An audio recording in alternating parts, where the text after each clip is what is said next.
পদ্মশ্রী সম্মানে ভূষিত হয়েছেন বাংলা ছবি সুপারস্টার প্রসেনজিৎ চট্টোপাধ্যায়। আজ অভিনেতার বাড়িতে যান কেন্দ্রীয় প্রতিমন্ত্রী ডক্টর সুকান্ত মজুমদার। তাকে ফুল মিষ্টি দিয়ে সংবর্ধনা জানান তিনি। এর সঙ্গে রাজনীতির কোনো যোগ নেই বলে মন্তব্য করেছেন কেন্দ্রীয় শিক্ষা প্রতিমন্ত্রী। আমাদের ঐতিহ্য কিছু তো পালন করতে হবে। সাদা শাল হচ্ছে আমাদের, এটা আপনি খাবেন না তবু এনেছেন এসব শুরু করেছে এই বাড়িতে। এর সাথে রাজনীতিকে জড়াবেন না, রাজনীতির কোনো জায়গা নেই।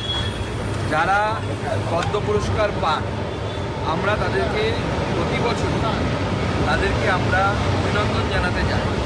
আর আজকে আমার সৌভাগ্য যে বাংলা সিনেমার যাকে অন্যতম মহিরুহ বলা হয়, অর্থাৎ প্রসেনজিৎ দা, যাকে আমরা বুম্বাদা নামে চিনি, তার পদ্ম পুরস্কার প্রাপ্তি উপলক্ষে আজকে আমি আমাদের কালচারাল সেলের প্রধান, অন্যতম বাংলার বিশিষ্ট অভিনেতা রুদ্রনীল ঘোষ, আমাদের সভাপতি অনুপম ভট্টাচার্য সহ অন্যান্যরা আমরা আজকে মাননীয় বুম্বাদাকে শুভেচ্ছা জানালাম, অভিনন্দন জানালাম।